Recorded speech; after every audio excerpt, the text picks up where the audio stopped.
The St. Louis Cardinals were 4-2 on their road trip against the Astros and the Marlins, sweeping the Astros, losing 2 out of 3 to the Marlins. They're currently 14-10, 1.5 games back in the NL Central, tied for third place in the just tougher than nails NL Central division. I mean, give me a break with this. I mean, the Cardinals right now, if they would have been playing in the AL West, they'd be leading the division. If they'd be playing in the AL Central, they'd be leading the division. But they're stuck in this just murderer's row of the NL Central, where the last place Milwaukee Brewers are 13-10, and they're in last place. Just like everybody drew it up, right? Cincinnati Reds in first place at 16-9, and the Cubs, who have won 8 in a row, much to the chagrin of every Cardinals fan, are in second place, half a game back, 1 game up in the wild card. But today, I thought the essential question we would tackle is the sustainability of it all. Is the Cardinals' success being something that's taking the league completely off guard? Is it sustainable? And we're going to ask that question by examining the lineup, the depth at each position, the position players, the starting pitchers, and the bullpen. Those are the 3 categories that we're going to examine very closely. So if you're in for that, click the like button, subscribe to the channel, and away we go. And the position players, to me, the conversation starts with Jordan Walker. And I know every episode you can basically just check it off. Will Jordan Walker be a subject matter? Yes, he will be, because Jordan Walker's development is so important for this franchise. He's still just 23 years old. I've mentioned that 1,000 times on this show. And while his production is probably not sustainable, we've already seen him slow down a little bit. I think we are in for some ups and some downs throughout the season. However, when you watch him play and you watch him take at bats, his approach is different. His demeanor is a little different. Is there a little immaturity that sneaks through from time to time? Yes, and I've seen that kind of rear its ugly head more recently. But there's no doubt that his approach is better. There's no doubt he has the skills and the tools. We've highlighted his baseball savant page.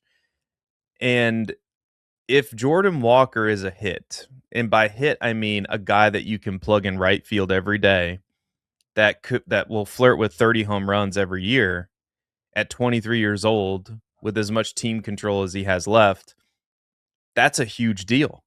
That's a player that 30 or 29 other teams in Major League Baseball would kill for.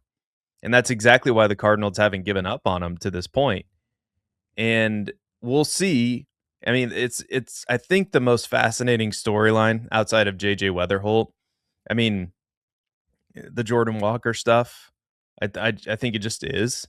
So, but as far as sustainability, probably not. But I do think that Jordan Walker is going to hit in the range of 240 to 260, and I think he's going to flirt with 30 home runs this year. Maybe drive in 100 runs. Who knows? And moving on to Alec Burleson. I think Alec Burleson, if you look at his stats, his advanced metrics via Baseball Savant, I think this is absolutely sustainable what he's doing. His numbers are all in line with what he's done over the past 2 seasons. JJ Weatherholt, I think he's going to get better and better and better with more experience. I think we're watching JJ Weatherholt bloom into a franchise player. I really do. I couldn't be higher on JJ Weatherholt. Just the way he carries himself, the approach he has to the game, the fact that he has one of already, I think he has one of the best plate disciplines. That I said that very clunkily. I said that very clunkily. His plate discipline is already elite, if you ask me. Now he's a rookie. He's going to probably have his ups and downs as well. But JJ Weatherholt, I couldn't be more impressed with him. So I think he's actually going to get better. The stats that you're seeing, I think, could be a little bit better by the end of the season. Mason Wynn is starting to heat up, and we know what he gives you on defense. He's a Gold Glover. His defense is out of this world good, and I think there's room for growth with Mason Wynn too. It comes with the territory with being a younger team that these guys could actually get better, and I think we're seeing a lot of that improvement already with the changes to the minor league system, with the coaching staff, with the with the new things that Kyle Bloom has implicate or instituted. That's the right word I'm looking for. Instituted with the St. Louis Cardinals. I think you're seeing, Mason Wynn struggle at first, but then, and we're going to talk about Mason Wynn a little bit more later on in our player highlight, but he's been great since April 13th. He has an 8-game hitting streak, and I think what he can give you plus offense with that elite defense, and I think we're going to see that. And again, this is a player who's just 24 years old. He just turned 24 years old, which is extremely exciting. Ivan Herrera, I think we could get even more from Ivan Herrera considering he's hitting 218. Now he's walking a ton, which is great. But I do think you could see the average and the power tick up as well. So I think as far as a sustainability side, I think all of these players, maybe minus Jordan Walker, could either improve or sustain what they're already doing. Now, to talk about everyone else, and when I say everyone else, I'm going to kind of group all of the other position players and the bench players into this bucket. I'm talking Roman Urias, Victor Scott, Yohel Pozo, Nathan Church, Thomas Sajazi, Pedro Pajes.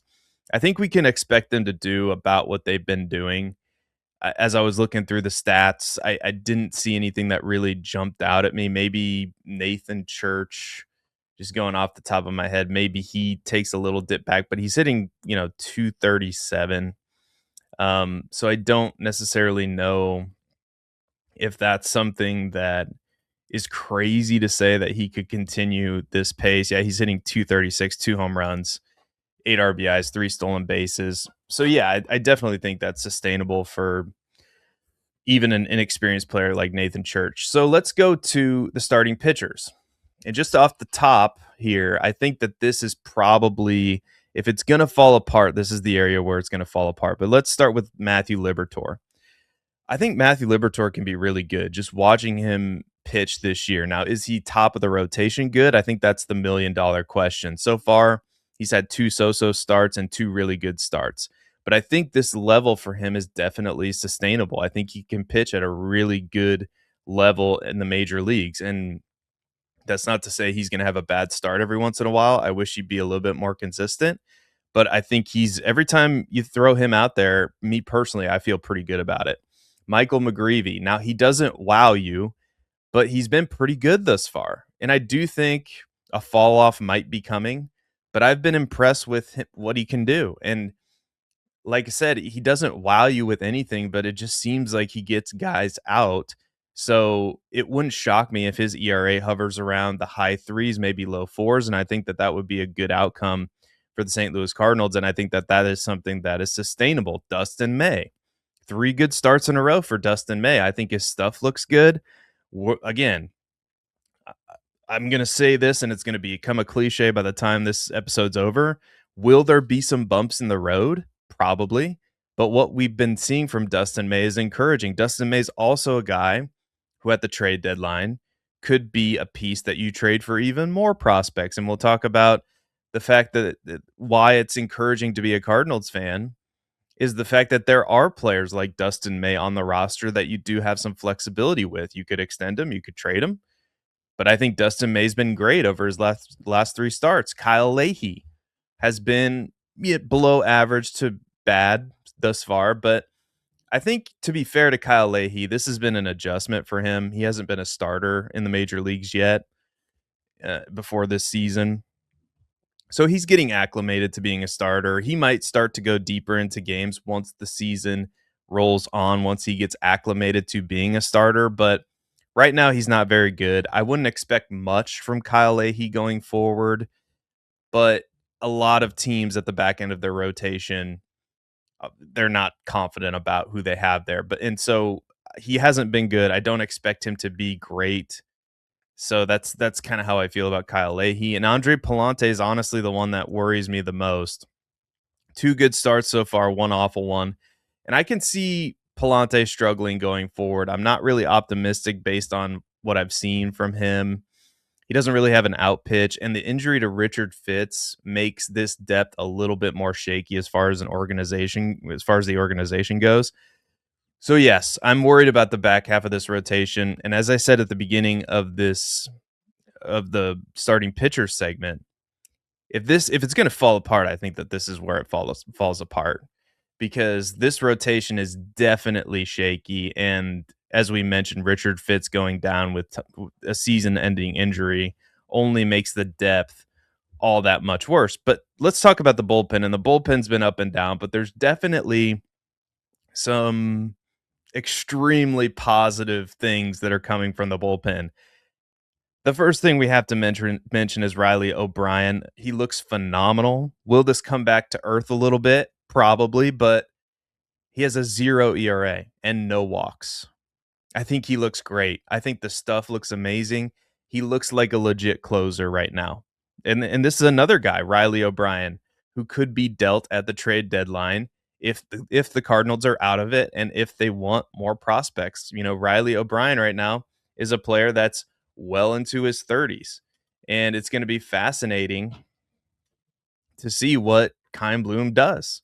If Riley O'Brien continues to be this elite, which again, as far as the sustainability side goes, I don't know how sustainable this is. I think it is going to come back to earth a little bit because, 7 saves thus far. He's tied for second in all of Major League Baseball. Now, the closing, all the closers in Major League Baseball, the closers have taken a huge hit this year, so that has something to do with it. But 7 saves already for Riley O'Brien is incredible. And so, I don't know how sustainable it is, but I think he's good. I think he is a really good pitcher, and he's proven to be an effective closer. Let's talk about some other names. Jojo Romero, he's great. I definitely think that this is sustainable. We've seen this before from Jojo Romero, but again, and now this is the third guy I've brought up in this category, another trade chip. Jojo Romero, Riley O'Brien, Dustin May. These are all guys that could get dealt at the trade deadline depending on what Kyle Bloom wants to do. It's sustainable, but we have to keep that in mind. Gordon Graceffo looks really good out of the bullpen thus far. Could be a nice weapon for the Cardinals down the stretch. Potentially, I have Gordon Graceffo earmarked as a future closer. Let me know what you think of that in the comments. Write a review, give a 5-star review to the podcast. Would be greatly appreciated. Believe in St. Louis Cardinals wherever you find your podcasts. Let's continue going with some of these other names. George Soriano, Justin Burrell, Ryan Stanek, Ryan Fernandez recently came back. Matt Svenson's been pretty bad. The Cardinals have options here, and to be honest, I think that the bullpen is a strength of the team, and I think that they're starting to figure out who their 7th, 8th, and 9th inning guys are, or who a rotation of players would be that can fill those roles. Obviously, O'Brien's going to fill the 9th inning. I think Jojo Romero should be the 8th inning guy more times than not, and I think you have guys. Ryan Stanek has great stuff. I think Matt Svenson's going to be better. So I think that the bullpen is a strength of the team.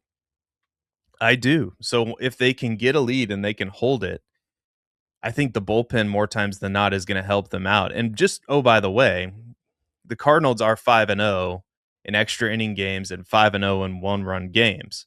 So that points to, yeah, the bullpen's been pretty good overall, at least in critical situations. Now, what does all of this mean? The Cardinals are still likely not a playoff team. They're definitely not going to win the division, I wouldn't think, with how many good teams there are in this division. But there's more talent here than the national media thought. And I said it at the beginning of the year. I think that this is a team that is not going to lose 100 games like everybody thought. I think their win total was in the 60s, which would have put them around 100 losses. And I think what's encouraging too is the Cardinals are not going to lose 100 games. The Cardinals are going to be better than people thought. They're going to be feisty all year. This young team is going to play like they've currently been playing, like they don't know any better, with a ton of energy, which is very exciting and very refreshing compared to what we've seen the past several years, past 2-3 years. And what's encouraging is it looks like the Cardinals still have trade chips to use to accumulate even more prospects if they want to at the trade deadline, and they have players who look to be good investments. Dustin May is looking so far like a pretty good investment by Kyle Bloom. And Jojo Romero on the last year of his deal We'll see what happens there. And obviously, we talked about Riley O'Brien, and maybe some of the other bullpen pieces could emerge as well. You just never know. But this young core of players is coming together. We kind of talked about that on last week's episode. And I want to highlight one player, Mason Wynn, who I think could be a central piece of the next great iteration of the St. Louis Cardinals. Mason Wynn is hitting, he's 11 for 31 since April 13th. He's currently on an 8-game hitting streak. During that time, he's hitting 354 with a home run, 8 RBIs, 6 runs scored. Sunday was a great game for him on the 19th, getting a clutch hit, driving in 3 runs to put the Cardinals ahead in extra innings and ultimately winning the game. As we mentioned, the Cardinals have been great in those extra inning games. They're 5-0. As we mentioned earlier, Wynn turned 24 years old on March 21st, so he's a young player. And when you think about what this core could look like going forward, to me at least, it's hard to imagine a world where it's not Weatherholt at second and Mason Wynn at shortstop. Now, maybe they move Weatherholt over to third base, depending on what they do with Nolan Gorman or the third base position as a whole.